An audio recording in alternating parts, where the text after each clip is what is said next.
A nombre del Colegio de Pediatría, les damos la más cordial bienvenida a todos ustedes a esta sesión del mes de septiembre. En esta ocasión tenemos la presentación a cargo del doctor Eduardo Caballero Lugo. Él es hematólogo pediatra, egresado del Hospital Central y del Hospital Infantil de México. Él en esta ocasión nos va a hablar de los paradigmas y del diagnóstico en hematología pediátrica. Para todos, pues algo cotidiano, común, que normalmente involucramos al pediatra, y va a tratar de orientarnos acerca de qué decisiones o qué criterios usar, qué algoritmos para el manejo y abordaje de nuestros pacientes. Primero que nada y antes que nada, perdón, omití, espero que se encuentren todos bien, igual en sus familias, que estén todos bien, que conserven la sana distancia. Y aprovecho para darles un comercial. La Confederación Nacional de Pediatría pospuso y presenta como nueva fecha tentativa hasta el 29 de abril del año próximo, el 2021, para el Congreso Nacional de Pediatría. Igual se va a realizar en la ciudad de Veracruz. Pues va a ser los días 29, 30, 1 y 2 de mayo. Con las mismas pláticas, las mismas ponencias. No va a haber incremento de costos. Va a haber también la modalidad de que se pueda hacer el acceso al Congreso de manera virtual, si no pueden ir hasta allá. Y si pueden ir, pues serán bienvenidos. ¿Sí? Quiero dar las gracias al Laboratorio Senocian por su participación para estas sesiones, a su división EXEA, a Salomí Márquez y a todo su grupo. Muchas gracias por el patrocinio para esta plataforma de Zoom. Y bueno, si no resta más que decir, queda a cargo la sesión del doctor Eduardo Caballero, entusiasta pediatra. Así que adelante, doctor, lo escuchamos. Gracias. Bueno, primeramente, buenas noches y en agradecimiento al doctor Heriberto y al Colegio de Pediatría por invitarme esta vez a compartir con ustedes pues la sesión ordinaria del mes de septiembre. Bueno, como ya me presentaron, pues mi nombre es Eduardo Caballero, soy hematólogo pediatra, egresé de pediatría aquí en el Hospital Central y realicé los estudios de hematología pediátrica en el Instituto Nacional de Pediatría. Actualmente pues estoy aún laborando en el Hospital Central y pues de forma particular. Y bueno, pues actualmente pues no tengo ningún conflicto de intereses para esta sesión. Realmente les he querido preparar una plática un poco extensa, queriendo abarcar pues los principales puntos en los que la especialidad de hematología pediátrica se enfoca, pero haciéndolo de una manera resumida y práctica para la vida diaria y la práctica en el hospital de todos nosotros pediatras. Y entonces, pues esta es la agenda que vamos a llevar. Primeramente, pues les quiero hablar acerca de la hematología y las tres grandes implicaciones que tenemos como hematólogos, que es la medicina transfusional, la morfología y la biología celular, y por último, que está un poco olvidada en pediatría, pero que hemos hecho esfuerzos por resurgir esta área de la hematología, que es la hemostasia. Quiero primero empezar a platicarles que pues la hematología pediátrica nació como tal en el 1955 con un curso de especialización que iniciaron en el Hospital Infantil de México, al cual pues invitó el doctor Federico Gómez al doctor Dorantes, que es, bueno, él fue internista, hematólogo, y que fundó pues la primera escuela de hematología pediátrica, pero que además el doctor pues era un excelente clínico y siempre se inmiscuía en diagnósticos complicados Entonces, pues por eso se ganó la simpatía de muchas personas y de otros hospitales, no nada más del hospital infantil. Pero pues a partir de ahí empezaron a egresar los primeros hematólogos pediatras y fue hasta el 70 cuando se fundó el hospital, el Instituto Nacional de Pediatría, como ahora lo conocemos, antes IMAN, o Instituto para la Atención de los Niños de México, y que se fundó como tal un servicio de hematología pediátrica con la cabeza de un hematólogo pediatra, alumno predilecto del doctor Dorantes, el doctor Paredes, y que hasta la fecha pues ha sido como el gran semillero de la hematología pediátrica a nivel nacional e incluso internacional, con alumnos pues de todo el continente latinoamericano. Y pues es a partir de aquí que pues empezamos a buscar cuál era la definición o en qué aspectos la especialidad pues se podía inmiscuir o cuáles eran los principales problemas que debía atender. Y algo que debe quedar o que quedó muy claro desde el principio de que se inició esta especialidad, pues es que es una práctica que está profundamente ligada a los métodos del laboratorio. Así pues, nosotros como hematólogos, pues tenemos que tener una estrecha relación con las técnicas, con el personal de químicos que tenemos en estos lugares, en los laboratorios clínicos, y pues es parte de nuestra exploración, no es explorar a los niños como tal en la cama, sino que parte de nuestro quehacer pues involucra el revisar de la sangre y los hematopoyéticos. Y pues actualmente se cree, bueno, se dice que que las relacionadas, las que todos vemos y que a lo mejor es en la que menos participamos, pues es en la transfusión en los bancos de sangre, pero también las técnicas de diagnóstico que se realizan en estos laboratorios, en los laboratorios del banco de sangre que llevan a cabo muchas pruebas de inmunohematología. Además, pues bueno, como lo habíamos dicho, la morfología y la biología de las células sanguíneas, la hemostasia y la trombosis, y pues como tal, la clínica que abarca las tres anteriores.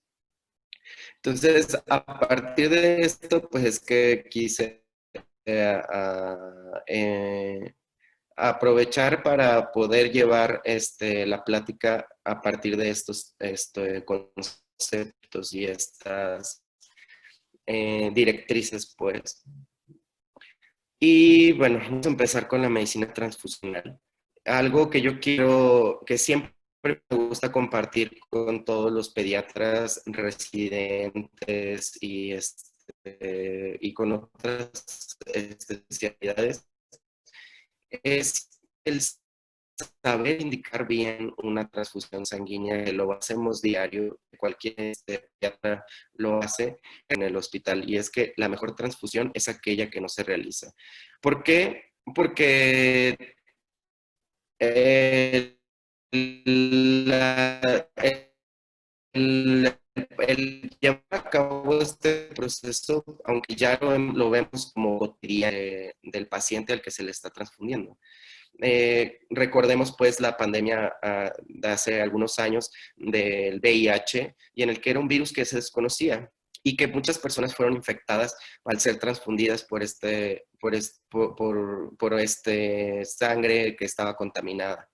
Así de ahora, pues los retos existen con esta nueva pandemia, y es saber indicar precisamente una transfusión a una persona que lo necesite, pero además nosotros también colaborar con el banco de sangre para asegurar que esa sangre sea lo más segura posible, aunque nunca estará exento de algún riesgo. Y es por eso que la mejor es la que se puede evitar. Y entonces ahí es donde debemos intervenir como pediatras para tratar de evitar que ese paciente llegue a requerir una transfusión, si pudimos haber hecho un diagnóstico correcto o una intervención adecuada en el tiempo correcto para poder evitar que pase esto. Además, bueno, ya la Organización Panamericana de la Salud en su decreto desde el 2012 pone en letras grandes y lo resalta como que la transfusión de cualquiera de los componentes y derivados constituye una práctica indispensable en toda la atención a la salud. Y es por eso que debemos estar sensibilizados de saber cómo hacerlo, cuándo hacerlo y cuánto hacerlo. Y pues además nos insta a que los hospitales cuenten con existencias suficientes de estos para que se pueda atender o garantizar la atención de calidad de los pacientes. Así pues, el banco de sangre, aunque lo vemos como un órgano ahí lejano a nosotros, juega un rol importante en el tratamiento y en el pronóstico de nuestros pacientes y deberíamos de estar un poco más allegados a ellos.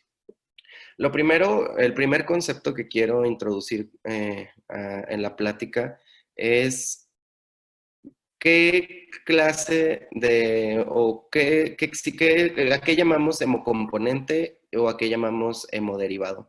Y es que son diferentes.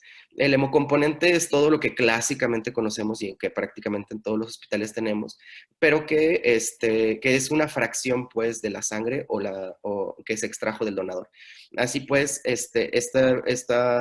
estos componentes solamente son separados por centrifugación y de una manera pues prácticamente manual, aunque ya existen algunos equipos que lo automatizan de alguna manera, sin embargo siempre tendrá que intervenir el químico para poder llevar a cabo la separación correcta de estos componentes. Y los hemoderivados los tenemos también en muchos lugares y son todos estos constituyentes de la sangre, pero que se obtienen del donador a partir de procesos industrializados. Y entonces, pues ahora con lo del COVID, ya creo que se ha puesto mucho de moda, la inmunoglobulina G humana, pues es un hemodiderivado, los factores, los concentrados liofilizados de factores de la coagulación son un hemodiderivado, e incluso la albúmina son hemoderivados. Entonces, la única diferencia entre estos es realmente el proceso por el que fueron obtenidos, si es un proceso más industrializado o es un proceso solamente por centrifugación. Así pues, los hemoderivados, por este proceso de industrialización que tienen, pues son prácticamente, a la actualidad son muchísimo más seguros debido a que sufren procesos de inactivaciones virales, de lavados, incluso pues se trata de eliminar la mayor cantidad de proteínas que pudieran tener humanas ajenas a lo que se quiere infundir o lo que se quiere dejar en el ámpula. Y de esta manera, pues los hemoderivados pues serán, digamos, una práctica mucho más segura y evitará pues tener reacciones, aunque bueno, algunos aún lo tienen como la inmunoglobulina. Y bueno, pues vamos a empezar a desmenuzar todos estos hemocomponentes y hemoderivados. Y quiero empezar con la sangre total y la sangre reconstituida. Actualmente, ya de una práctica que se dejó hace unas décadas, de utilizar la sangre total. La sangre total, pues es como tal la sangre que sale del donador, sin quitarle ningún componente, su plasma, células blancas, células rojas, plaquetas, etcétera, y todas las proteínas que vienen en el plasma. Esta sangre total en algún tiempo lo utilizaron mucho en las guerras y lo usaban como parte del tratamiento del choque, sobre todo pues el choque hemorragíparo. Y pues tuvieron buenas experiencias, salvaron muchas vidas. Sin embargo, esta práctica se empezó a dejar porque empezaron a separar los componentes, empezaron a ver que se podía conservar de mejor manera así la sangre y ya no se utiliza. Actualmente, pues prácticamente en casi todos los hospitales solamente se utiliza la sangre total reconstituida y que es una remezcla de los glóbulos rojos con el plasma fresco congelado en estas proporciones que les pongo ahí. Normalmente, o la única indicación actual que existe, pues es como tal la exsanguinotransfusión en los neonatos cuando tienen incompatibilidades y que tienen una anemia hemolítica. Entonces, ¿por qué no se pasan en los neonatos un paquete globular solamente y se reconstituye con plasma? Y eso es porque normalmente o fisiológicamente los neonatos ya tienen un hematocrito muy elevado, y si nosotros administramos solamente paquete globular para sustituir las volemias del neonato, pues le vamos a subir el hematocrito mucho más. Un paquete globular tiene un hematocrito aproximadamente del 80-90%, y entonces nosotros dejaríamos ese neonato con una estasia por aumento del hematocrito, y eso pues puede condicionar mayor hemólisis y ser perjudicial para el niño. Y además, las ventajas de remezclar esto es que podemos utilizar plasmas que no contengan los anticuerpos naturales contra el que tiene este problema de incompatibilidad a grupos, sobre todo. Entonces, pues actualmente es como lo único que se utiliza. Sin embargo, ha reemergido y están dando esfuerzos en Latinoamérica por el grupo CLAT, que es estudiar nuevamente la sangre total, ya sea reconstituida o sangre total simplemente o positiva, como un remedio o una solución a pacientes que presentan trauma y que tienen un choque y pues han tenido, pues es que son muy halagadores. Se piensa que es una práctica segura y que pues tener siempre en el banco de sangre algunas unidades de positivo de sangre total, pues es muy beneficio, puesto que no se requeriría pues en esos momentos de urgencia realizar todo este proceso del cruce, de solicitud de banco de sangre, siempre tenerlo como en reserva para una emergencia y pasarlo lo antes posible, y así pues evitar pues las consecuencias de un choque. La indicación como tal de transfundir un paquete globular, ya solamente pues son pocas, y solo tiene que ir dirigido a aumentar o mejorar el transporte de oxígeno del paciente. Si tenemos que normalmente un individuo con 15 de hemoglobina transporta de 2 a de sus, estamos pensando que este paciente, una de niveles que serían críticos. Y pues se sabe que cuando un paciente tiene a ver algo de hipoxia tisular aún en reposo, y es cuando estaría completamente indicada una transfusión de paquete globular o concentrado de eritrocitos. Perdón, doctor Caballero, se escucha muy entrecortada la presentación. No sé si la... De ahí más, pues todo depende y se tendrá que individualizar. No sé, solo me marca a veces que la conexión del internet es algo inestable. A ver, me A veces lo que cambié. pueden hacer, doctor, es apagar su cámara y eso le va a permitir más internet para más ancho de banda para el audio.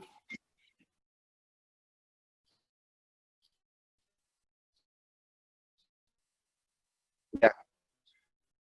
Oh, oh. Muy bien, ¿me escuchan mejor?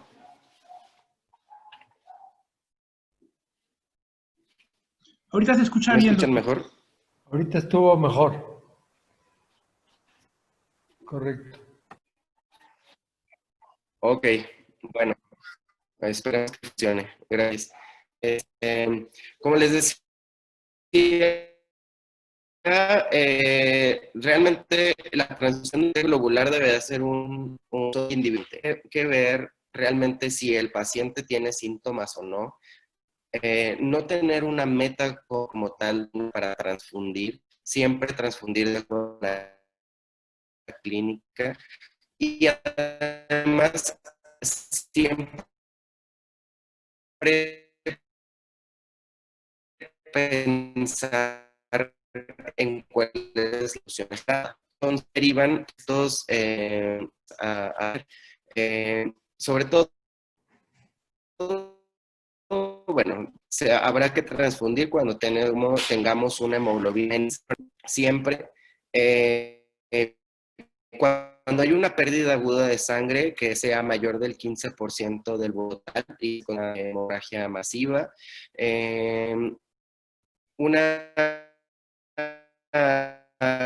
cuando los pacientes estén sintomáticos, la hemoglobina menor a 8 podrá considerarse de acuerdo a la evolución esperada si se transfunde o no.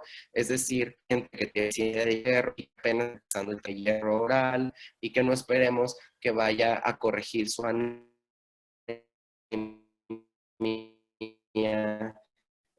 muy pronto, sino más bien suba 1 gramo o 2 gramos en el próximo mes, con menos de 8 de hemoglobina, pues deberá transfundirse. Pero además hay otras consideraciones especiales, como por ejemplo los pacientes que son neumópatas y broncodisplasia,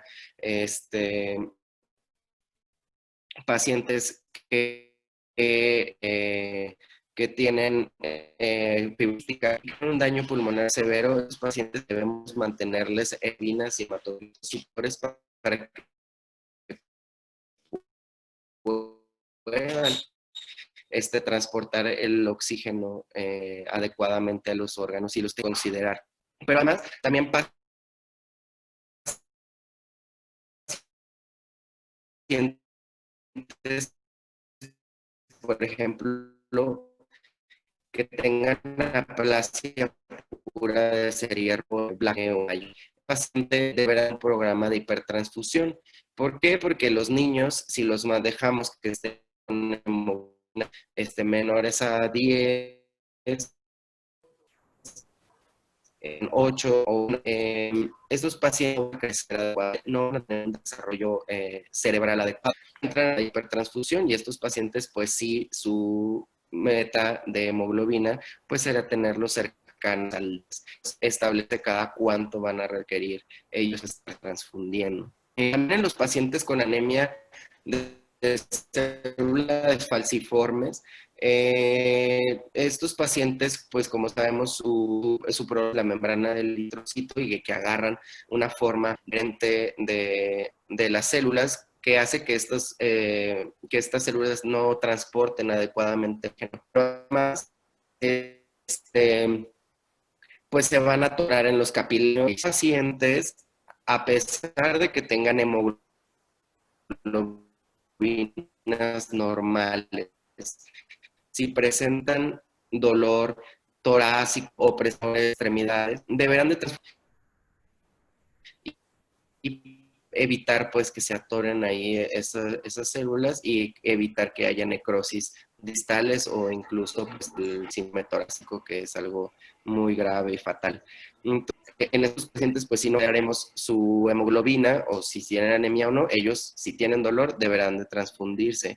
Y en los pacientes oncológicos que reciben quimioterapia, pues o radioterapia, en ellos siempre pues hay que considerar tener niveles de hemoglobina entre 8 y 10 canores y deberán de transfundirse siempre que los encontremos en esos niveles, porque lo que esperamos en ellos es que su médula ósea esté afectada por la quimioterapia y no vayan a poder producir sus propios glóbulos de manera adecuada, de manera pronta. Entonces, los pacientes pues también deberán de transfundirse con esos niveles. Aparte de estas consideraciones, un niño que viene y que llega al hospital termina entre 8 y 10 y que no tiene síntomas, pues podremos esperar la transfusión y podremos darle algunas otras alternativas. Obviamente, también los pacientes que no aceptan transfusiones como por creencias religiosas, pues también deberán de tener consideraciones especiales y ofrecer alternativas a la transfusión. Invariablemente, pues si el niño lo requiere, pues deberá de transfundirse. ¿Y cuánto le vamos a transfundir? Pues tendremos que estar pendientes de que cada 8 mililitros por kilo de peso de paquete globular incrementará como tal en una geometría hemática en las próximas horas 1 gramo por decilitro de hemoglobina y de 3 a 4% de hematocrito. Así pues, pues dependiendo del cuánto queremos reponer, deberíamos de calcular pues cuánto transfundir. En general, pues se recomienda que se transfundan los niños de entre 10 a 15 mililitros por kilo de peso al día y que no debe de excederse la transfusión de 2 unidades completas de paquete globular o concentrado eritrocitario en 24 horas. Si requiere por su patología transfundirse más, pues tendremos que aplazarla en los próximos días y no transfundir más de 2 paquetes en un solo día. Y pues la velocidad debe de ser de 2 a 3 mililitros por minuto y que en general pues esto es entre 2 y 3 horas y nunca exceder las 4 horas porque fuera de refrigeración el concentrado eritrocitario ya más de 4 horas las células empiezan a tener apoptosis y ya no son viables. Y por lo mismo, pues no deberemos exceder el 10% del volumen total sanguíneo circulante del paciente en la transfusión.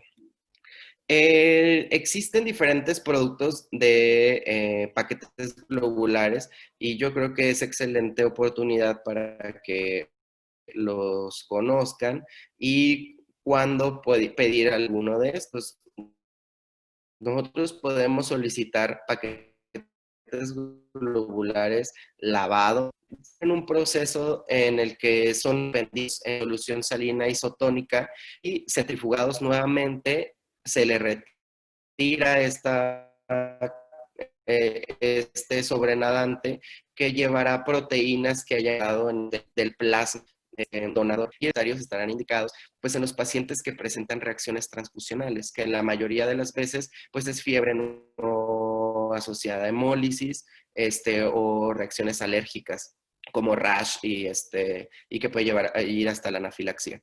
Entonces, estos pacientes generalmente lo que presentan es una reacción alérgica hacia las proteínas del plasma que quedó en el concentrador eritrocitario y entonces con este proceso de lavarlo, pues reducimos esta cantidad de proteínas y de esta manera reducimos las reacciones transfusionales.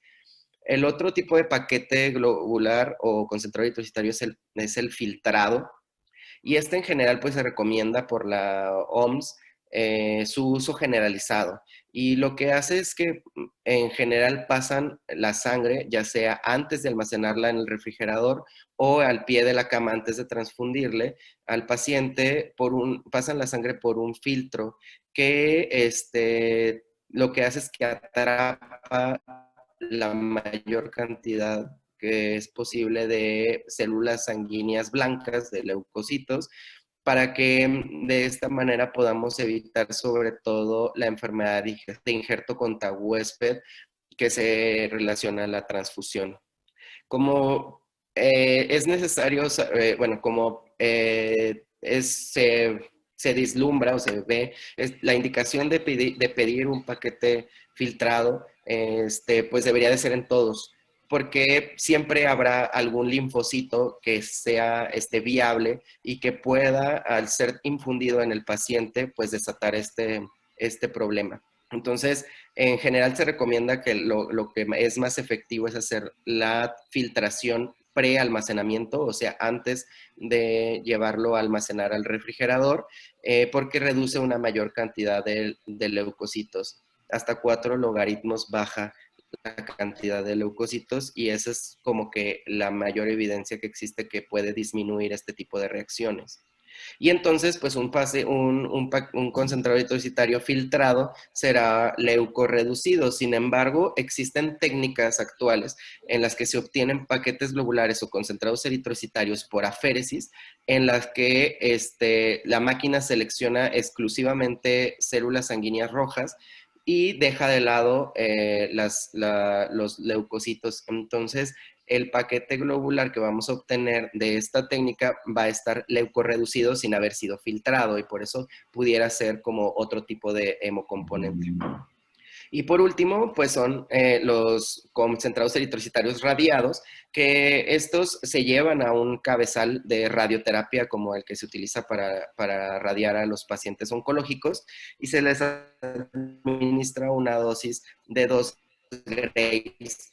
Esto con el objetivo de romper los enlaces de la ADMANES en los paquetes globulares y llevarlos pues a la apoptosis pronta.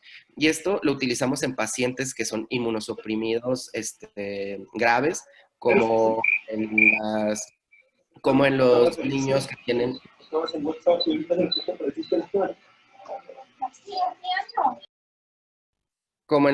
que tienen inmunodeficiencias comunes variables graves, o los niños que están post-trasplantados o que van a protocolo de trasplante, y en los neonatos que aún no hay un sistema inmunológico como tal maduro, y entonces estos pacientes deberían de recibir paquetes globulares radiados a fin de evitar la hemorragia contra huésped asociada a transfusión.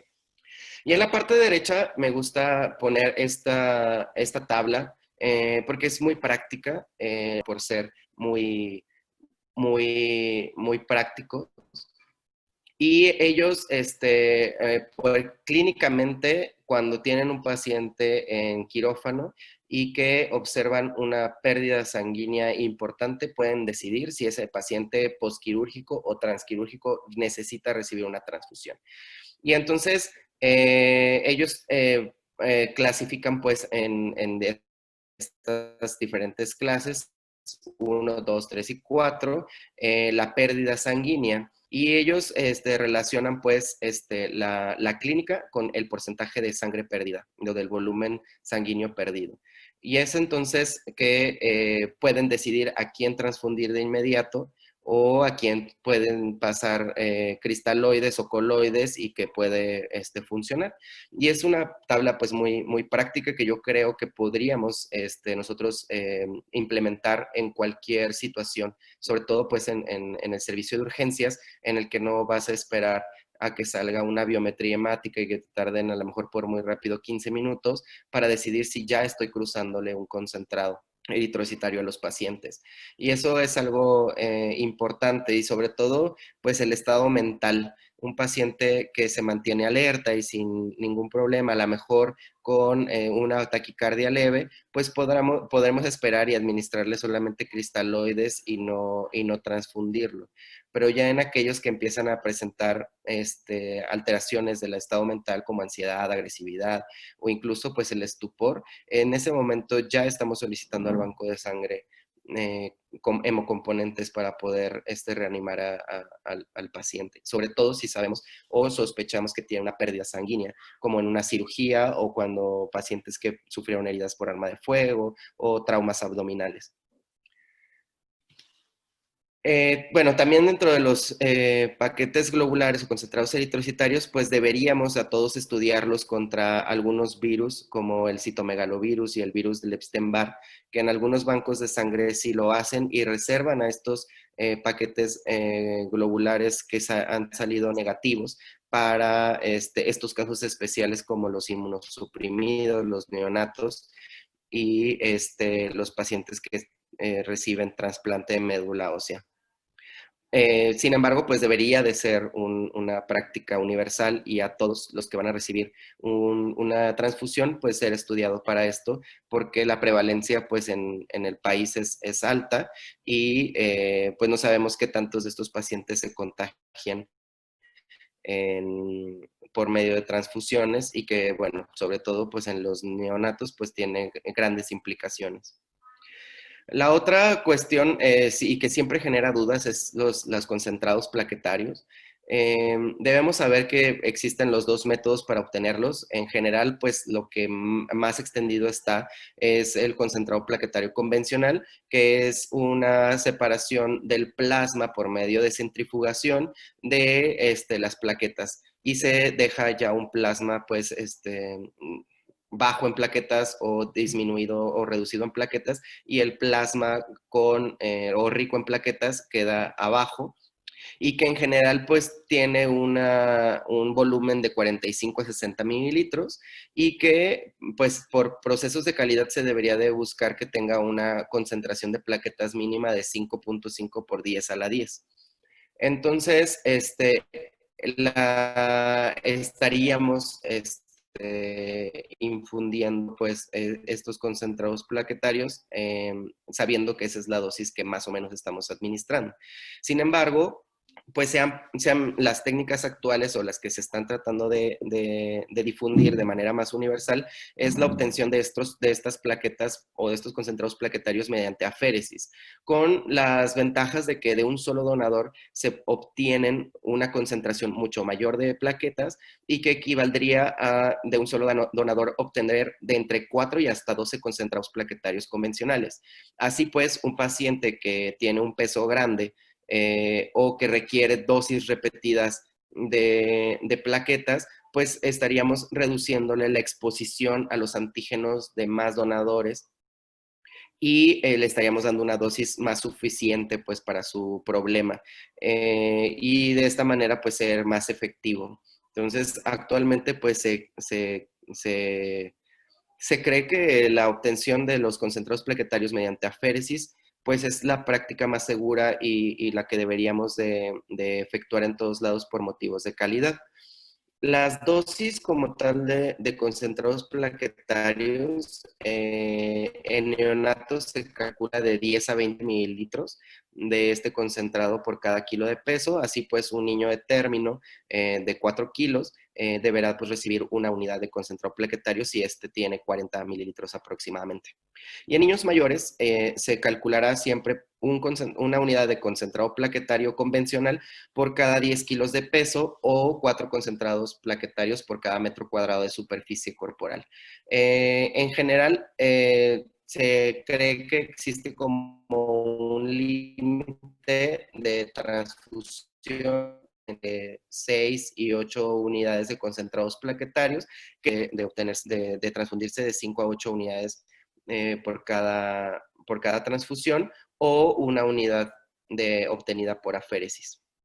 ¿De acuerdo? Sin embargo, existen pacientes que requieren dosis más altas y óptimas. Y estos son los pacientes que se han transfundido mucho y que desarrollan de alguna manera sensibilización hacia antígenos plaquetarios y que tienen algo que llamamos refractariedad plaquetaria.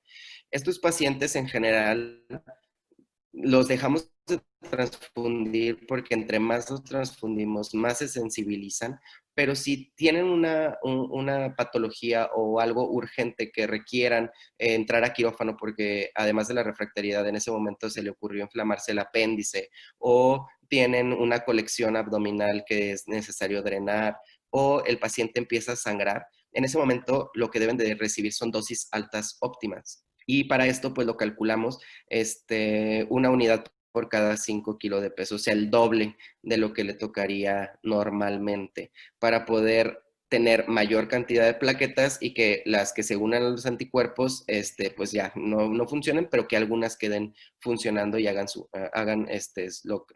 la hemostasia. Así pues, en general, los pacientes que tengan una cantidad de plaquetas menor a 10,000 son los que tienen indicación como tal de transfundirse profilácticamente. Si un paciente tiene 15, 20,000 plaquetas y no sangra, no debería de transfundirse y habría que evitarse esa transfusión. Pero siempre a tener en cuenta si no va a tener un procedimiento, ¿de acuerdo? Y un paciente que tenga sangrado, la dosis lo que se buscará pues es alcanzar al menos una cantidad de 40,000 plaquetas, que en general pues cualquier paciente que tenga más de esta cantidad de plaquetas no va a presentar sangrados. Entonces esos deberían de transfundirse para tratar de alcanzar esta cantidad plaquetaria. Pero también es importante saber, pues, cuántas plaquetas debe de tener un paciente para que sea seguro hacerle algún procedimiento. Sobre todo, pues, por ejemplo, en niños, la colocación es de catéteres. En ellos lo que queremos es o hacerles una punción lumbar. En ellos pueden hacerse el procedimiento mientras tengan arriba de 50,000 plaquetas. Si este procedimiento se va a realizar y el paciente tiene menos de 50,000 plaquetas, entonces tiene indicado transfundirle plaquetas a las dosis que ya mencionamos. Pero si este paciente tiene una hemorragia intracraniana y necesita pasar a neurocirugía o algún procedimiento ocular como inyección de medicamento intraocular, etcétera, pues de estos pacientes deberán de tener al menos 100,000 plaquetas porque el riesgo de sangrado en esos órganos pues es mucho y entonces deberán de transfundirse para obtener al menos 100,000 plaquetas como cuenta en la biometría hemática. Y bueno, en el sangrado masivo, cuando tengamos que transfundir muchísimo a los pacientes porque sangraron más del 20% de su volumen total circulante, lo que se buscará es mantener plaquetas arriba de 50,000. Por debajo de esto, pues deberá de transfundirse. Y actualmente pues ya al plasma le quitaron esas plaquetas y los almacenamos ahí en refrigeradores por años. En general, actualmente pues la transfusión de plasma son muy pocas, debido a que ya ha habido la revolución y la disponibilidad pues de los concentrados de factores y se ha dejado un poco su uso. Sin embargo, pues en nuestro medio es poco probable que consigamos a lo mejor todavía de manera ilimitada estos concentrados de factores y entonces el plasma fresco pues se sigue utilizando. Así pues, existen indicaciones absolutas y relativas. En general, la única indicación absoluta para la transfusión de plasma fresco es en el recambio plasmático que hacemos cuando diagnosticamos un paciente con un PTT o un síndrome hemolítico urémico, en el que nosotros pretendemos administrar la proteína del ADAMS13, que es la que se encuentra depletada y que se busca pues reponer y que en general actualmente pues no hay como concentrados de esta proteína y entonces pues el plasma es el que lo va a aportar. También en la púrpura fulminante del recién nacido, que es la deficiencia como tal de la proteína C y S, en los neonatos se puede administrar plasma, porque lo que estamos administrando pues son estas proteínas anticoagulantes naturales. Sin embargo, ya existe una marca de concentrado de proteína C en el mercado y ya está disponible en México y entonces pues se espera que pronto también esta indicación absoluta pues no lo sea tanto. Y bueno, como parte del exsanguíneo transfusión en los neonatos, como parte del concentrado eritrocitario de la sangre total reconstituida, ¿no? Ahí sería la indicación de transfundir plasma. Y pues podemos administrar plasma en otras patologías, como por ejemplo la coagulopatía, la coagulación intravascular diseminada, que causa la sepsis, cuando hay una cirugía cardíaca con utilización de bomba de circulación extracorpórea y que se quieren revertir o empieza el paciente a tener sangrado por la administración de la heparina. En los pacientes que tienen intoxicaciones por por medicamentos que bloquean la vitamina K, como la cenocumarina, para revertir pues, los efectos de los cumarínicos, también en la deficiencia de la vitamina K. y pues en la transfusión masiva, que hablaremos un poquito más adelante. Y pues por último, los crioprecipitados realmente pues ya los dejamos a la historia. Estos nacieron como para poder reponer factores a los pacientes hemofílicos y que no necesitáramos tantos volúmenes tan grandes para poderles reponer la hemostasia que han perdido. Sin embargo, pues actualmente con los concentrados de factores, pues se ha dejado en desuso. Sin embargo, pues en un momento de urgencia en el que no se disponga como tal de estos medicamentos, podemos utilizarlo. Y pues tenemos que saber que pues cada 5 a 25 mililitros de crioprecipitado va a contener 80 unidades aproximadamente de factor 8. Y que pues se debe de seguir un proceso de calidad para que se asegure que los crioprecipitados contengan esta cantidad de factor 8 y 150 a 250 miligramos de fibrinógeno. También en el crioprecipitado nada más estamos administrando factor 8, estamos administrando fibrinógeno, y entonces se indicaría en pacientes que tienen hipofibrinogénemia, cuando tienen fibrinógeno por debajo de 100, en pacientes que tienen una coagulopatía por consumo o que su patología principal causa este consumo, esta hipofibrinogénemia, como es la leucemia mieloide aguda M3 o promielocítica. En ellos, siempre que haya un fibrinógeno por debajo de 100, deberá de administrarse pues crioprecipitados o concentrados de fibrinógeno. La disfibrinogenemia, la deficiencia congénita de factor 13, y pues en sangrado en un paciente que está con uremia y que tenga un tiempo de sangrado prolongado. Serían las indicaciones de esto, pero en general pues no los usamos tanto. Y pues la actualidad.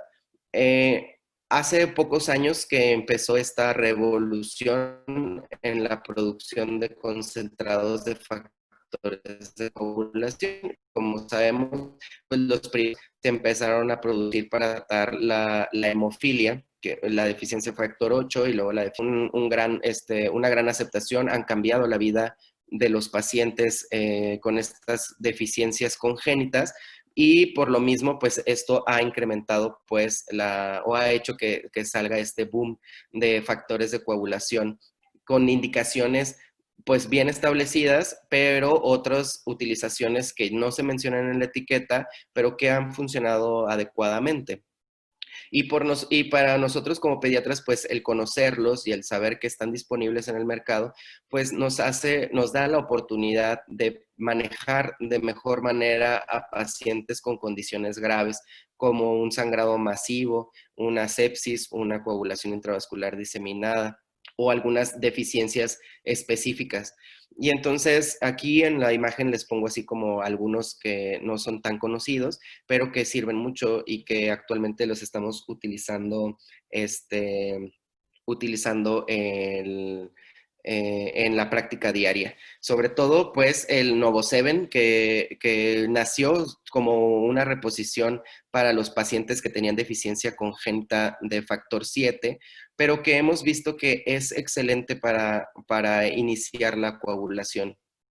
El factor 7 activado, recombinante, que es esta presentación, pues la utilizamos también en pacientes que tienen sangrado masivo y que no responden a la transfusión, en pacientes que tienen hemofilia, pero que han desarrollado anticuerpos contra el medicamento, contra el factor 8 recombinante, y entonces lo utilizamos como un esquivamiento de esta parte de la cascada de la coagulación para que finalmente se produzca la coagulación. Y también ha tenido excelentes resultados en pacientes que tienen hemofilia adquirida. Y la hemofilia adquirida a lo mejor es un poco como desconocida, pero son pacientes que a raíz de una infección grave, generalmente es una sepsis de origen abdominal, desarrollan anticuerpos que inhiben los factores de coagulación, principalmente el factor 8, el factor 9, y que pues causan sangrados. Son sangrados muy graves y que pues pueden ser niños, niñas, y no lo sospechamos hasta que vemos que tienen unos tiempos de coagulación muy prolongados, que tienen estos sangrados y pues tienen el antecedente de tener estas patologías, sobre todo abdominal. Y entonces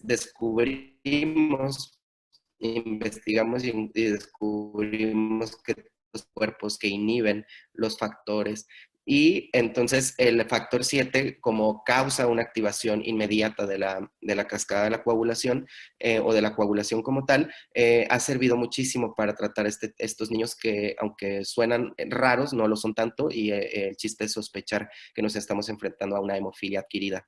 Y estas indicaciones pues están fuera de la etiqueta, ¿no? También en pacientes posquirúrgicos que tienen un sangrado muy grave, pues se ha utilizado sobre todo por los cirujanos y han visto que tienen unas respuestas increíbles y el sangrado para, ¿no? Pero también existen estos otros que están hacia la derecha, sobre todo el concentrado de complejo protrombínico no activado, que la marca principal pues es esta, el Octapro.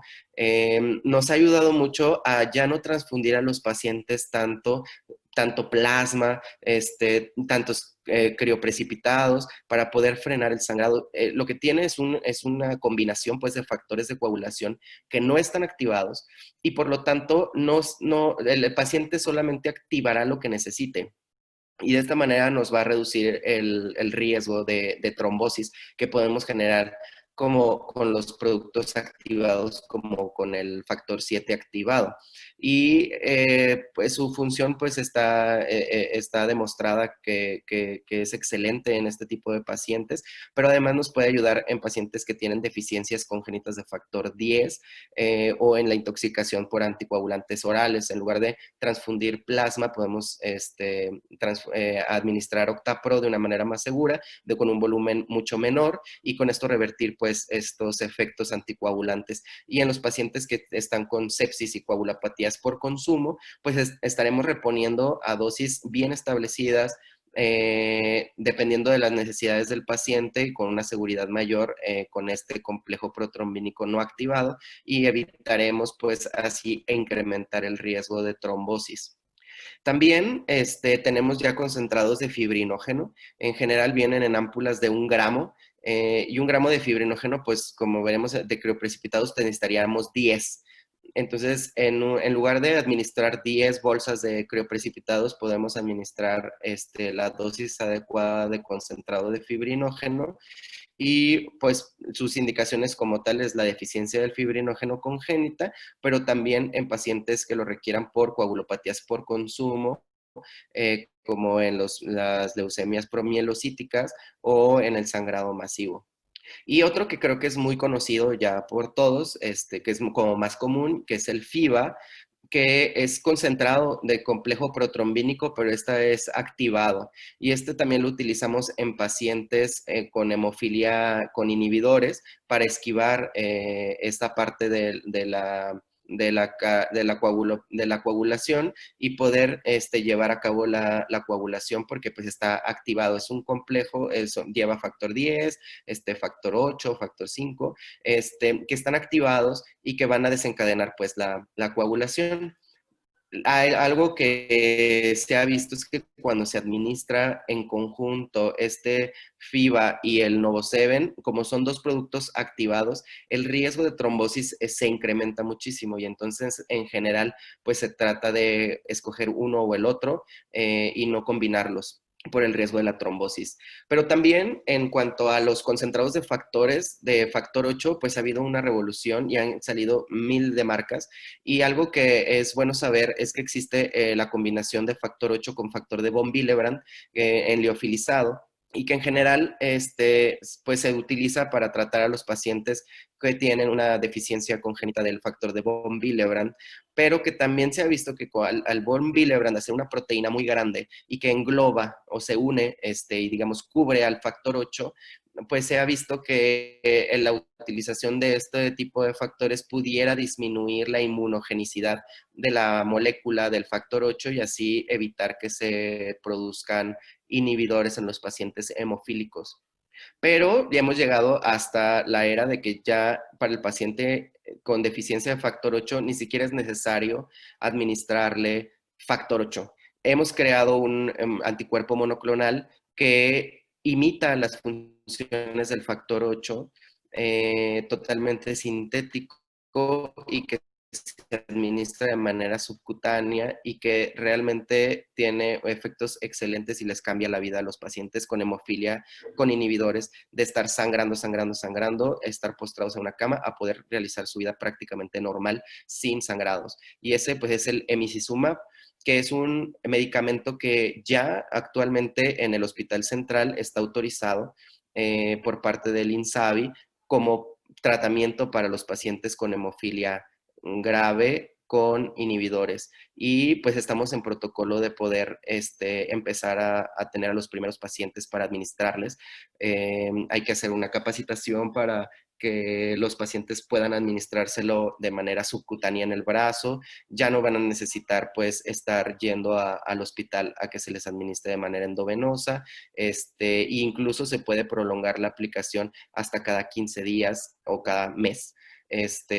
De manera subcutánea. Entonces, la comodidad, pero además los efectos tan benéficos que se han observado en los niños, pues ha hecho que ya esté aceptado de manera universal pues en los servicios de salud y sobre todo inició esto hace ya unos meses en el Seguro Social, que ya prácticamente en todos los hospitales del IMSS lo están utilizando. Entonces, es una revolución que viene. Yo creo que pronto tal vez empezaremos a dejar de lado las transfusiones y empezaremos a utilizar específicamente el producto que necesitemos para la condición del paciente que necesitemos y yo creo que el futuro es acerca de esto. Terminando pues en esto que nosotros nos inmiscuimos mucho como hematólogos y que me gustaría compartirles con ustedes, pues la otra parte es acerca de la morfología celular. Y como les decía, el hematólogo pediatra es una especialidad que está muy unida al laboratorio. Y entonces el laboratorio siempre debe estar como en comunicación con el hematólogo para poder distinguir todos esos frotis y todas esas células que de repente nos parecen extrañas. Nosotros a veces simplemente con echar un vistazo en el microscopio podemos decir que este niño está infectado.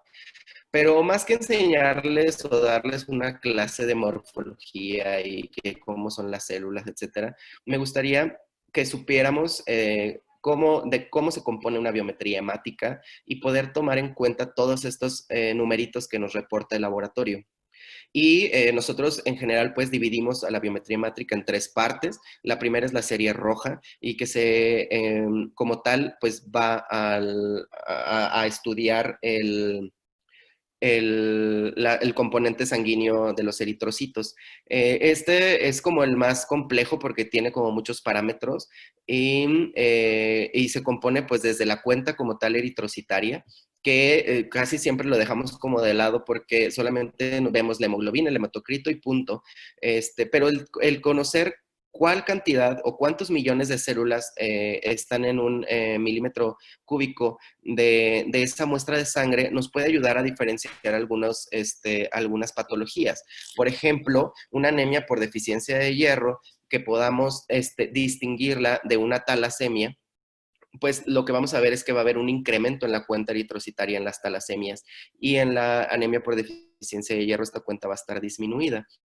Y es una gran diferencia y con solo echar un vistazo con ese número podríamos nosotros distinguir esto.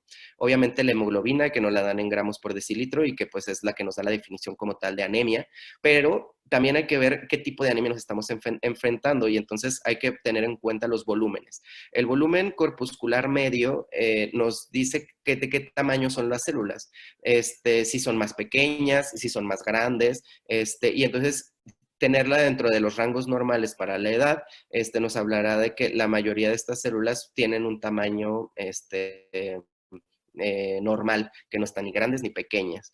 La hemoglobina corpuscular media lo que nos habla es qué tanta hemoglobina existe o un ratio o una tasa de hemoglobina que existe por cada eritrocito, por cada hematí. Entonces nos va a hablar de qué tan rojitos están. Y por eso, simplemente con ver el valor, vamos a saber si ese glóbulo rojo está muy pálido o está con una coloración normal o incluso pues está demasiado rojo. Y de eso nos habla pues esta concentración. Pero existe un ratio, porque eso lo mide la máquina con al pasar en unas de luz algunas células rojas. Sin embargo, la máquina saca una media y esta será la concentración media de hemoglobina, que será como el reflejo de, porque puede haber algunos más pálidos, otros más rojos, etcétera. Y entonces como tal sería el que deberíamos de tomar en cuenta porque nos habla como de un promedio de hemoglobina que existe en cada eritrocito. Y por último, y no olvidarlo, que creo que es algo que no siempre lo pedimos y hasta que llegamos a la interconsulta pedimos, y son los reticulocitos. Los reticulocitos ya actualmente pues hay técnicas de laboratorio que automáticamente en la misma máquina, en la misma muestra que se toma para poder procesar una biometría hemática, nos puede reportar reticulocitos. Y esto pues nos va a servir mucho si lo pedimos de manera sistematizada, sobre todo en pacientes que pensamos que tienen anemia, en poder distinguir entre los dos grandes grupos de anemias que existen, una anemia regenerativa y una anemia arregenerativa. Si de repente tengo un neonato que hizo anemia y que inmediatamente en la misma biometría hemática me doy cuenta que tiene reticulocitosis, entonces estaré pensando que este paciente tiene una anemia hemolítica y que por eso está produciendo formas jóvenes aumentadas en número en la biometría hemática. Y ya no pensaré en alguna otra situación clínica de este paciente, me enfocaré en ese tipo de anemias. Y por el contrario, si llega un niño de 3 años a urgencias que está pálido, le tomo una biometría hemática, tiene anemia, con los volúmenes bajos y además tiene esa regenerativa, o sea, tiene la cuenta de reticulocitos bajos, pues yo estaré pensando que este paciente probablemente sea una anemia por deficiencia de hierro y no alguna otra causa. ¿De acuerdo? Entonces, siempre es importante tener en cuenta los reticulocitos en cuanto a la serie roja y considerar la parte de la biometría hemática completa. Después de esto, pues nos pasaremos a la serie blanca, en la que pues lo más importante es la cuenta leucocitaria, pero siempre pedir que el laboratorio, el químico, nos realice un diferencial manual. Porque, bueno, ya les mostraré un poquito más adelante, muchas veces las células se pueden confundir por medio de la máquina y nos pueden dar unas cuentas diferenciales pues alteradas y eso pues crearnos como problemas. Entonces, siempre los químicos deberían estar entrenados para poder hacer diferenciales manuales y será ese diferencial manual el que nosotros tomemos más en cuenta. Eh, eh, Sobre todo, pues hay que vigilar que no haya neutropenia, pero pues hay que ver los valores normales según la edad. La linfopenia también muchas veces se nos va de lado, no vemos si realmente la cuenta absoluta de linfocitos es adecuada para estos niños, sobre todo cuando tienen problemas infecciosos. Y también en pacientes que tengan alguna clínica alérgica, probablemente sí sea una rinitis alérgica y no un COVID o otra cosa, ¿no? Entonces, la serie blanca también es algo a tomarse en cuenta y eso es lo que tenemos que verificar, que los niveles sean normales. Y por último, pues la serie plaquetaria.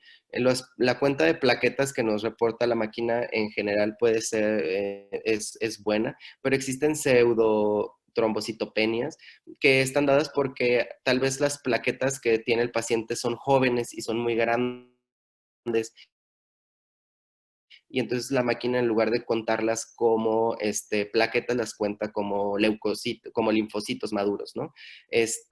Y también es importante saber que abajito de las cuentas plaquetarias, abajito de los volúmenes eritrocitarios, nos van a reportar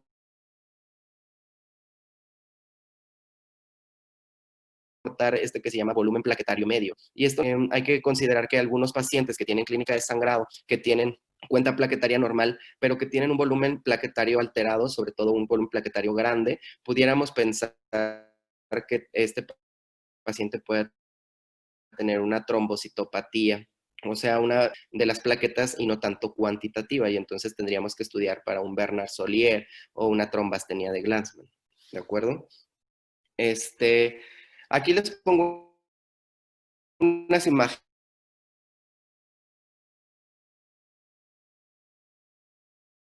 imágenes para los de periférica. El del lado izquierdo es de una paciente que acabo de ver el día de hoy y que lo que llama mucho la atención es, bueno, primero la serie roja, que hay unos eritrocitos más grandes, otros más pequeños, algunos tienen formas un poco ahí como extrañas. Aquí no se alcanza a ver muy bien uno, pero ellos que tenían en su membrana muy pequeñitas y que eso les da nombre de equinocitos y que nos habla de que estos eritrocitos probablemente estén marcados con anticuerpos y estemos ante una anemia hemolítica autoinmune. Pero además, esta paciente ahí en el centro hacia ver que tiene una célula que es un eritrocito nucleado. Es un eritrocito que está como apenas expulsando su núcleo, son normoblastos que está teniendo la médula ósea.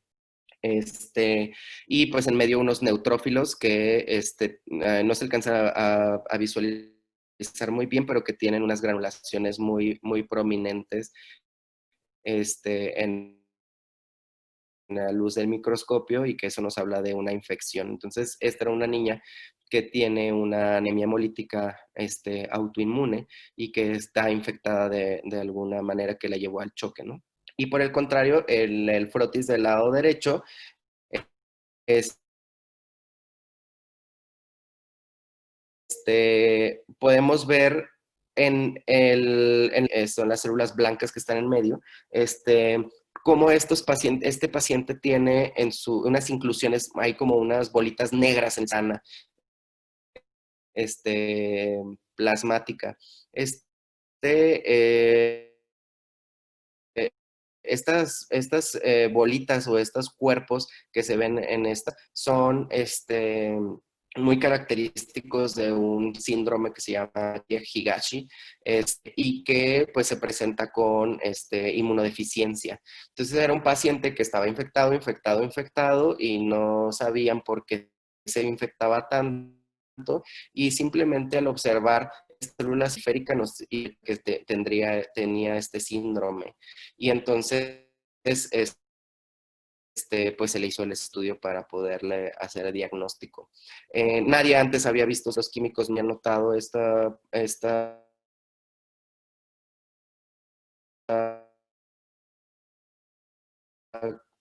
problema o esta característica en las células blancas del niño. Y también a la parte de arriba hay una plaqueta que está muy grande, que está casi del tamaño de un eritrocito. Es una plaqueta joven y que son las que les digo que muchas veces se confunden con linfocitos maduros en la máquina. Y entonces el observar directamente el frotis pues nos hace saber que en este paciente pues no tenía trombocitopenia, simplemente estaba mal la máquina, ¿no? Y otra plaqueta gigante, que está del mismo tamaño, un poco más grande de los también, pues, la característica, pues, es que no tiene núcleo, que más bien sus gránulos o sus corpúsculos, son muy pequeños, finos, y que tienen estas prolongaciones citoplasmáticas como vector, pues son las prolongaciones de la plaqueta como tal.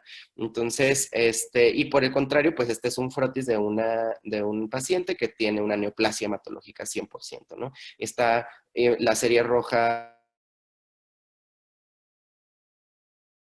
muy pequeña, está con está de frotis por células inmaduras grandes que no deberían de estar en la sangre periférica y que nos hace sospechar. Con un simple vistazo al microscopio, pues nosotros decir a este niño si tiene una leucemia o esta leucocitosis es porque el paciente está infectado porque tiene puros neutrófilos normales, ¿no? Ahora con esto de la pandemia del COVID, pues en sangre periférica hemos llegado a observar este fenómeno de hemofagocitosis, que son células mononucleares, en su interior algunas otras células sanguíneas. Este, Por ejemplo, en el del lado izquierdo, pues el mono tiene adentro de su citoplasma, pues tres linfocitos maduros que ha ingerido. Y en el lado derecho uno solo, pero tiene muchas vacuolas como de lisosomas que ya ha degradado la célula que había ingerido. Entonces, es importante pues el análisis del frotis de sangre periférica y sobre todo leer las anotaciones de los químicos que muchas veces ellos describen estas alteraciones en sus anotaciones por abajo de la biometría hemática y que muchas veces no tomamos en cuenta o que no sabemos ni para qué están ahí. Eso es algo importante. Entonces, en cuanto a esto, pues lo que quiero que se les quede son estas claves, que siempre tomar en cuenta los volúmenes eritrocitarios. Los reticulocitos son parte importante de una biometría hemática, y en un paciente que tiene una anemia, pues ver si el paciente está regenerando o no con los reticulocitos, si las células son pequeñas o no, tiene microcitosis o macrocitosis, o si tiene hipocromía o no. Y con eso podemos llegar a diagnósticos diferenciales. No es necesario un análisis más extenso muchas veces, simplemente con tener en cuenta todos los parámetros de la biometría, poder canalizar al paciente de manera adecuada. También siempre hacer énfasis en la diferencial manual, en los volúmenes plaquetarios y las anotaciones de los químicos, que les decía siempre son súper importantes y hay que tener comunicación con ellos. Entonces, siempre una comunicación activa con el laboratorio y otras especialidades, analizar pues los datos e integrarlos a la clínica, porque la gran ventaja es que nosotros estamos viendo a los pacientes y sabemos que el paciente pues es un niño que viene de Cedral y que tiene un medio socioeconómico bajo y que solamente come carne cada 2 meses, y que se ve pálido y demás. Y entonces el químico esa información la desconoce, él simplemente va a decir tiene hipocromía, tiene microcitosis, y si nosotros lo integramos con la clínica, pues podemos ya con esos 2 datos decir, este niño muy probablemente tiene una anemia por deficiencia de hierro. O por el contrario, si tenemos a una niña que tiene 11 años, que vive aquí en la colonia Tequisquiapan de San Luis Potosí, que la mamá le da de comer carne diario, pero que además siempre ha tenido anemia, siempre le dicen que los análisis de la escuela tienen 9, 10 de hemoglobina, y el químico nos reporta también esta microcitosis, esta hipocromía o algunas células como en diana, pues ya nosotros vamos a pensar que probablemente este paciente, como tiene un abuelo español, pues se trate de una talasemia, ¿no? Entonces, siempre hay que seguir estos pasos, tener una comunicación activa con el laboratorio, analizar los datos, integrarlos a la clínica y entonces tener los diagnósticos diferenciales y a partir de ahí, pues ver cuáles son las opciones de tratamiento o si es necesario referirla a un subespecialista. Creo que esa es como la mayor clave que quiero dejarles de esta parte de la charla. Y por último, quiero pues decir que cuando en los niños la trombosis siempre se ha dejado como muy de lado. Siempre dice eso no sucede, nunca pasa, pero cada vez estamos viendo que la trombosis tiene una mayor prevalencia en los niños, aunque no es igual que en los adultos. Siempre hay que tratar de que que suceda. El doctor Izaguirre, que es un respetado hematólogo de adultos y que se dedica a la coagulación, siempre ha dicho que la trombosis es el mayor fracaso de la medicina. Cuando la puse es porque ya fallamos todos, porque pudimos haber evitado que el sistema de hemostasia en el cuerpo no es algo súper dinámico y que no está estático, que siempre tiende a llevarse al equilibrio y que tienen que ver estos factores procoagulantes y factores anticoagulantes. Y que esto nos permite a nosotros vivir 33, la cabecita. Esto nos permite a nosotros permanecer en un estado de homeostasia, en el que ni sangramos ni nos coagulamos o nos trombosamos. Y siempre pues tener en cuenta todos estos factores, no solamente las plaquetas, no solamente los factores de coagulación, sino hasta los mismos mecanismos mecánicos que utiliza el cuerpo, como la vasoconstricción y algunas recientes descubiertas, papel que juegan las micropartículas, que son todos estos desechos de células que han sido que han ido a apoptosis, y que circulan en un tiempo en el cuerpo y que son factores pues que predisponen a la trombosis, y sobre todo por los anticoagulantes naturales, la proteína C, la proteína S, la antitromina 3 y todo el sistema fibrinolítico que incluye el PAI-1, que ha sido investigado últimamente muchísimo. Entonces, nosotros tenemos que entender pues que existe siempre un equilibrio y que el cuerpo siempre va a tender a tener ese equilibrio. Y entonces, y sobre todo, pues que actualmente ya la cascada de la coagulación ha sido dejada de lado porque no explica como tal los sucesos en el cuerpo del paciente. Podría ayudarnos a entender las pruebas de coagulación que tenemos actualmente en el laboratorio, que son un poco rudimentarias, pero no explica lo que pasa en la clínica del paciente, porque podemos tener alteraciones de los tiempos de coagulación y un paciente que no sangra. O por el contrario, un paciente con tiempos normales, pero que está sangrando o que tiene trombosis. Entonces, siempre bajo lema que la coagulación va a ocurrir sobre la superficie de las células y siempre es necesario que existan estas células activadas para poder llevar a cabo la coagulación. Así pues, un paciente que tiene un sangrado masivo, que perdió más del 20% de su volumen total circulante, aunque le pasemos todo el plasma del banco de sangre, si no le reponemos plaquetas, que es en la superficie de donde se produce esto principalmente, pues nunca va a dejar de sangrar, ¿de acuerdo? Entonces, siempre hay que tener en cuenta eso, que sucede en la superficie de las células y que existen estas tres fases de la coagulación como tal. La iniciación, que inicia con el factor 7 activado. Como les decía, los factores que tenemos ya disponibles en el mercado, pues uno es y que empieza pues la coagulación de manera inmediata al administrarse en el paciente. Y la otra, pues es la amplificación, porque la fibrina que se produce en esta primera fase de iniciación va a ser muy poca y es necesario que se expanda pues esa señal de coagulación de una manera exponencial, de manera que se produzca fibrina de manera inmediata y en cantidades suficientes para formar el coágulo. Y por último, pues la propagación. Si una vez que se inicia la coagulación en una parte, esta va a tender a expandirse a otros lados.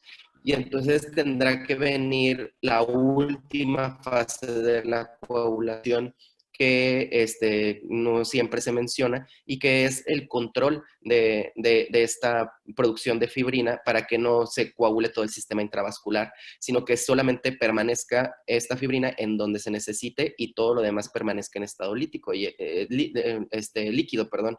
Y esto pues es la fibrinolisis y es un apartado que se ha venido estudiando en los últimos años y con el descubrimiento sobre todo del PAI-1 es con lo que se ha trabajado y incluso con medicamentos que previenen o evitan la fibrinolisis. Podemos ayudar a los pacientes que se encuentran sangrando. Y ese es el caso pues del ácido aminocaproico y del ácido tranexámico.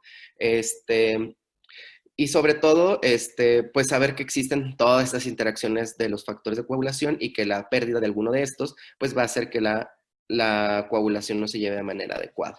Entonces, en un niño que sangra, pues tenemos que tener en cuenta todas las partes del sistema. Saber qué tanto volumen de circulante ha perdido, si esto es un sangrado masivo y tenemos que reponer no nada más eritrocitos, sino también factores de la coagulación y también plaquetas para que deje este paciente de seguir de sangrar y romper pues así el círculo vicioso.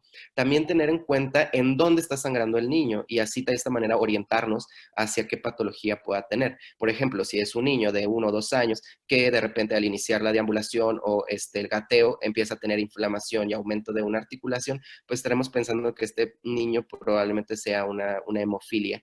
Pero si es un niño que tiene sangrado pulmonar o si tiene sangrado mucocutáneo, pues pensaremos en otras patologías. Tal vez un sangrado mucocutáneo se relacione más a trastornos de las plaquetas o a deficiencia de factor de von Willebrand. Igual en las niñas de más de 12 o 13 años que tienen sangrados menstruales muy profusos, que incluso pues tienen que utilizar pañales o que les duran muchos días y que a lo mejor nunca han sido estudiadas porque pues para ella es normal porque la mamá de igual manera sangra, probablemente nos estemos en una paciente que tenga deficiencia de von Willebrand. O una trombocitopatía, una deficiencia cualitativa de las plaquetas. Entonces, siempre es importante conocer el sitio, pues, de donde sangra, y qué podríamos relacionar con este niño que sangra, y pues por eso ya implementar alguna acción o un tratamiento. Y sobre todo, en un paciente que está sangrando, siempre hay que evitar las dos grandes enemigas de la coagulación, que es la hipotermia y la acidosis. Si un paciente está con esta condición, es muy poco probable que aunque administremos todos los factores de coagulación que tengamos disponibles, el sangrado vaya a parar, porque la coagulación no funciona en un ambiente acidótico y con hipotermia. Entonces, siempre hay que vigilar eso en estos pacientes. Y bueno, actualmente tenemos pruebas disponibles que algunas son ya muy antiguas, como el tiempo de el TP y el TTPA, y otras que también, pero no desconocemos, como el tiempo de trombina, o la medición de fibrinógeno, la medición de dímeros, y otras pues mucho más clínicas como el tiempo de sangrado, el torniquete y incluso pues ya otras más sofisticadas como la medición específica de porcentaje de factores de la coagulación, ¿no? Sin embargo, todas estas pruebas son pruebas que nos hablan de cómo está en ese momento que se tomó la muestra el paciente y cómo reaccionan in vitro. Actualmente se ha visto que no siempre se relacionan todas estas pruebas con lo que está sucediendo adentro del paciente, y hemos tratado de migrar a unas pruebas que también no son tan nuevas, este, pero que que no estaban en desuso y que solamente algunos hemodinamistas conocían y que utilizaban ahí adentro de la sala de hemodinamia. Y son las pruebas tromboelastométricas, y que finalmente lo que hemos visto es que nos miden de una manera más fidedigna cómo está el sistema de coagulación del paciente in vivo. Y esta es una de las pruebas, es el ROTEM, el otro es el tromboelastograma, y en general, pues su principio es que tienen una copita con sangre total o con plasma, al cual un pistón empieza a agencia pues de ese giro del pistón y lo grafica en esta forma. De esta manera nosotros podemos darnos cuenta qué es lo que le está faltando al paciente que sangra. Podemos identificar si realmente lo que tiene es que le faltan factores de coagulación, o le faltan plaquetas, o tiene una fibrinolisis aumentada y entonces aunque formen, o falta fibrinógeno, etc. Entonces, de esta manera se ha tratado de evitar pues la sobretransfusión de los pacientes y así administrarle al paciente correcto lo que necesita simplemente, y con esto frenar pues los sangrados. Sin embargo, pues en San Luis no tenemos aún disponible, pero sería bueno pues conocerlo y saber que a lo mejor en unos años más podremos acceder a esto, y que será algo que nos dicte pues cuál es el tratamiento ante un paciente que está sangrando.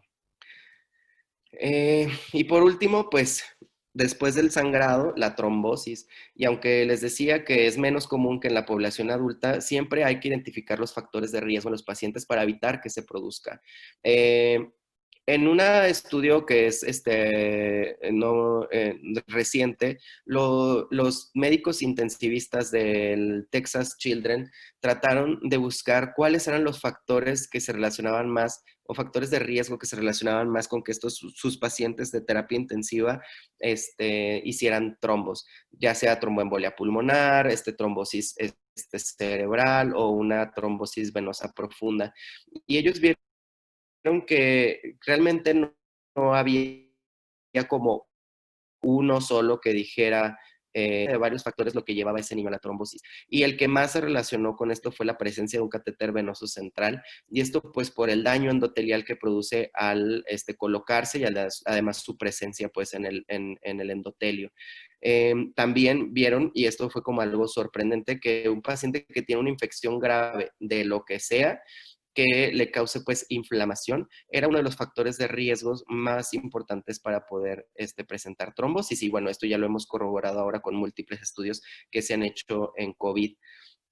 Pero también una estancia en terapia intensiva de más de 4 días estaba muy directamente relacionado a la trombosis. Y bueno, ¿qué paciente que está más de 4 días en terapia, que tiene una infección grave, no va a tener un catéter venoso central? Entonces, es la conjunción de todos estos factores lo que da el riesgo incrementado de la trombosis. Además, un paciente con una neoplasia, un cáncer, al producirse micropartículas que son, les decía, son el desecho del ADN de estas células que se están rompiendo, que se están yendo a la apoptosis, ya sea por la quimioterapia o por la misma neoplasia, tendrá un riesgo incrementado de trombosis porque estas micropartículas tienen un efecto similar al factor tisular y entonces iniciarán pues la coagulación. Y pues como todo, un paciente que ya ha tenido trombosis previamente, pues es mucho más el riesgo que tendrá de volver a presentar trombosis. Y entonces en un paciente que tiene trombosis, pues en pediatría nos quedamos con muy pocas estrategias terapéuticas, y es que hasta el momento solamente autorizados por la FDA tenemos estos 3 medicamentos, que son la heparina convencional o no fraccionada, la heparina fraccionada y los antivitamina K, como la cenocumarina o la warfarina. Y aparte de eso, no tenemos más. Pues las desventajas y ventajas son muchas de cada uno, sobre todo pues de las heparinas, es que no solamente tienen una función anticoagulante, sino que se les ha visto muchas otras funciones como antiinflamatorias, inmunomoduladoras, que pueden ayudar en los pacientes, sobre todo gravemente enfermos, como ahora estamos viendo con el COVID. Y entonces es por eso que se han elegido estas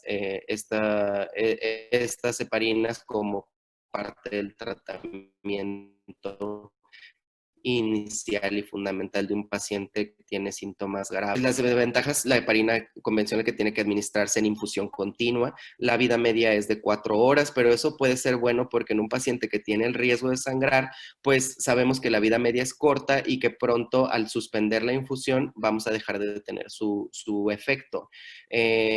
Y en la heparina fraccionada o de bajo peso molecular, pues que la aplicación es subcutánea, finalmente a nadie le gusta estar picando a los niños, y parte de la desventaja es que en los niños pues la vida media de esta también es mucho menor, es solamente de 12 horas, entonces así que éramos dosis profilácticas, tendremos que picar al niño 2 veces al día para administrarle la dosis adecuada. Y pues que los niños pequeños, al tener una menor cantidad de antitrombina 3 producida por el hígado, requerirán dosis mayores que los niños más grandes para obtener el efecto deseado. Entonces, por eso va a diferir de la edad, y a lo mejor en edades más pequeñas, como los neonatos o lactantes menores, tendrán que tener dosis mayores, tanto de heparina normal, bueno, no fraccionada, como de heparina fraccionada, que los niños un poco más grandes. Y eso es algo pues paradójico, pero que se ha estudiado muy bien. Y pues en la otra desventaja de las vitamina K dependientes, como la cenocumarina, pues es que la posología es muy complicada y que se relacionan más con la administración de alimentos, cambia pues su efecto. Si se administra conjunto con algunos antibióticos puede aumentar su efecto. Y entonces hace complicado pues su control y el riesgo pues del sangrado o de la recurrencia de la trombosis en caso de que lo queramos como terapéutico. Finalmente, pues eso ha hecho que se hagan estudios en niños para ver si realmente podemos tener alguna otra opción terapéutica. Y pues, hasta la fecha, pues está corriendo este último estudio que se llama Einstein Junior, en el que están tratando de utilizar dosis ajustadas al peso de rivaroxaban. Sin embargo, pues está en fase 2. Los resultados preliminares lo que dicen es que tal vez sí funcione, pero que se necesitan no solamente una dosis oral diaria como en los adultos, sino que se necesitan dosis más altas y más repetidas, y que pues finalmente también existe el riesgo de sangrado, como en todos, ¿no? Eh, entonces pues vamos a esperar a ver si en algún futuro hay algunos otros estudios en los que podamos obtener alguna otra opción terapéutica para la trombosis con estos nuevos anticoagulantes directos. Sobre todo el que se cree que puede tener un efecto mejor es el apixaban, pero también en estudios preliminares en adolescentes pues daba mayor tasa de sangrado o de retrombosis. Entonces pues habrá que medir pues los niveles séricos de cada paciente y estar a lo mejor ajustando dependiendo de cada uno. Y por último, pues no hay que olvidar que dentro de si la trombosis se produce dentro de una arteria, siempre el paciente tendrá que recibir un antiagregante plaquetario como la aspirina o el ácido acetilsalicílico a dosis bajas, además de administrársele su tratamiento anticoagulante. Entonces, pues es algo complejo, pero siempre hay que saber que pues la anticoagulación es parte pues del tratamiento en estos pacientes, sobre todo los gravemente enfermos, y que hay que evitar siempre la trombosis o cuando ya ha sucedido, tratar de que no vuelva a suceder y estar siempre pendientes pues de cualquier dato clínico de esto, porque puede ser tan fatal como un evento vascular cerebral isquémico que deje al niño postrado y que pues ya cambie la vida de toda la familia. O no siempre pues simplemente es la pérdida de alguna extremidad. Muchas veces pues también la tromboembolia pulmonar es el desenlace pues de los niños gravemente enfermos en los que no sospechamos que pueden tener factores de riesgo para la trombosis. Y bueno, pues con esto quedo disponible para ustedes por si hay alguna pregunta. Creo que pues nos excedimos ya un poco de tiempo, pero pues quedo a sus órdenes siempre. Pues sí, hay varias preguntas, doctor. Estaba muy interesante su plática. El doctor Heriberto nos pregunta si lo ideal en caso de indicar transfusión de paquete globular es preferible que sea lavado o si es mejor que sea filtrado y refrigerado. Sí, en general, siempre el lavado no va a eliminar leucocitos. Lo único que va a eliminar son las proteínas del plasma y entonces pues solamente deberá de usarse en pacientes que hayan tenido anafilaxia en una transfusión y que requieran una nueva transfusión. Pero el filtrado de los concentrados eritrocitarios sí es sistematizado, pues, o sea, si nosotros filtráramos todos los concentrados eritrocitarios, sí trae muchos beneficios en cuanto a disminuir pues las reacciones transfusionales y sobre todo evitar la transmisión de algunos virus intracelulares como el citomegalovirus, el virus de Epstein-Barr. Ok, doctor, perfecto. Nos preguntan también si la transfusión de plasma fresco en pacientes con quemaduras sigue siendo válida.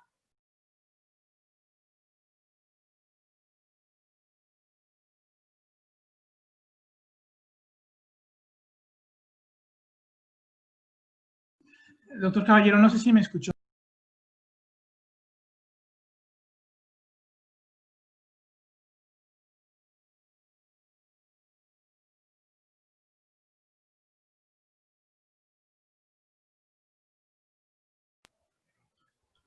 Doctor Caballero, nos preguntan acerca de la transfusión de plasma fresco en pacientes con quemaduras, que si sigue siendo válida.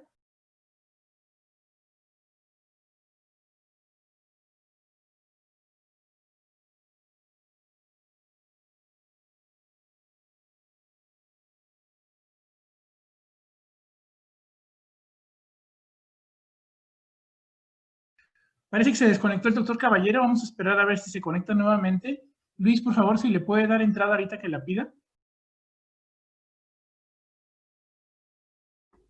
Sí, claro, doctor. Estamos aquí al pendiente.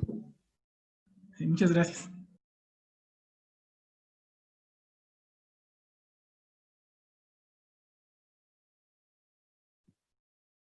Perdón, perdí la conexión. Sí, doctor, no, no se preocupe, ya le escuchamos muy bien. Le comentaba otra pregunta de la audiencia en relación a la transfusión de plasma fresco, que el uso que tradicionalmente se le ha dado en el tratamiento de las quemaduras, si sigue siendo válida esa aplicación. No, realmente en quemados, la reposición de líquidos, la reanimación pues hídrica es lo primordial, y en caso de que se tenga hipoalbuminemia y el edema sea importante, pues es mejor utilizar albúmina en las soluciones. Ya como tal, plasma, pues no, a menos de que documentemos que haya alguna coagulopatía por las extensiones tan amplias de la quemadura y que el paciente pues haya sangrado en demasía, pero en general como expansores de volumen y para reponer proteínas plasmáticas como la albúmina, etcétera, pues no, ya se ha dejado su uso. En relación a eso, nos pregunta la doctora Marta Rubio, nos dice que en cardiología se utilizan anticoagulantes del tipo de la warfarina y la cenocumarina, y menciona que en general checan el INR, pero pregunta que si hay alguna otra forma de revisar la anticoagulabilidad efectiva. Pregunta, por ejemplo, que si los equipos caseros para medir coagulación realmente funcionan.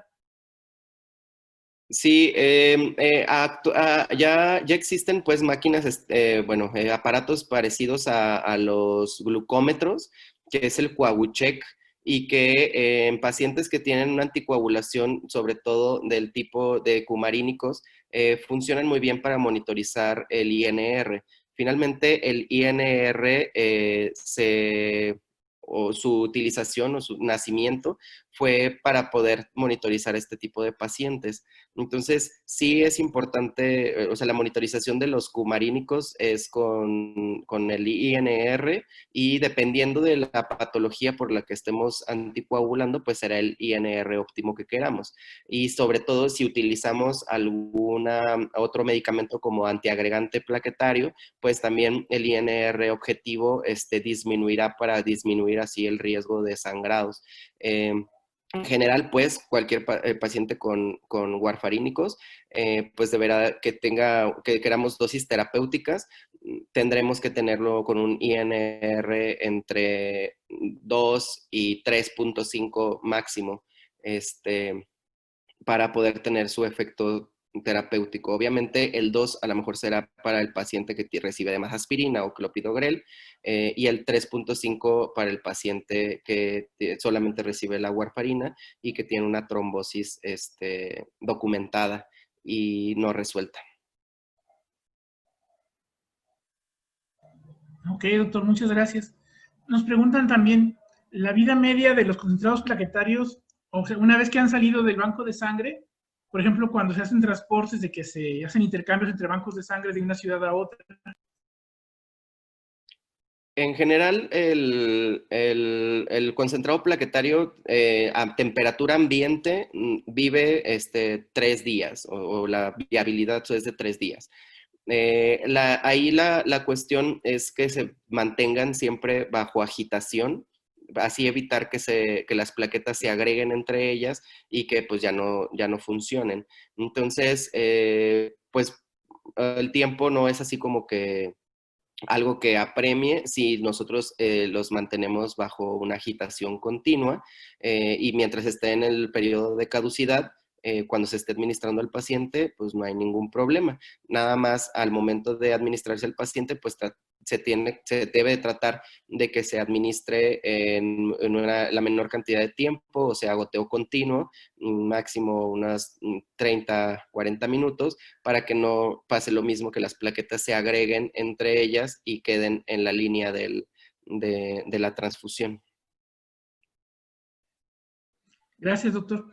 Y una pregunta que se me hace muy interesante, nos pregunta la doctora Rosalina Rivera, ¿qué opina del uso de la heparina profiláctica en pacientes con catéter venoso central? Sí, hay estudios que se han intentado hacer en niños, en tratar de dejarles o tratar de buscar qué pacientes se pudieran beneficiar de una tromboprofilaxis, sobre todo pues en niños con cáncer y otros con catéteres, ¿no? Muchas veces sabemos que los niños que tienen una leucemia o un cáncer, se les colocan catéteres permanentes o necesitan tener catéter venoso central por alguna cosa. Entonces, sí he tratado de buscar eso, y parte de esto es la escala esta que les presentaba, que trataban de buscar los tejanos. Sin embargo, no se ha visto que aunque tengan estos factores de riesgo, los pacientes se beneficien de la administración de la heparina simplemente como tromboprofilaxis. Cosa muy diferente cuando ya el niño tiene datos de coagulación intravascular diseminada, una coagulopatía por consumo, o está en una fase trombótica de la misma. Entonces sí, la administración inmediata de una infusión de heparina pues cambia totalmente el pronóstico. Pero sí, no se ha encontrado pues que sea beneficioso utilizar las heparinas de manera profiláctica. Incluso han intentado con solo aspirina y tampoco ha funcionado. Le atribuían a la aspirina, incluso hay algunos otros efectos como antiinflamatorios, incluso inmunomoduladores, etcétera, que el paciente con sepsis pudiera beneficiarse de administrarse la aspirina, pero lo que se vio es que a los que le daban aspirina, sangraban más. Entonces, por eso no se recomienda ni la utilización, hasta ahora, la utilización ni de heparina ni de aspirina como profilaxis trombótica, a menos de que documentemos una coagulopatía pues por consumo, una CID. Entonces sí está totalmente indicado el uso de la heparina. Muchas gracias, doctor. No veo ninguna otra pregunta en el chat. No sé si alguien tiene alguna pregunta, si no, para terminar con la sesión.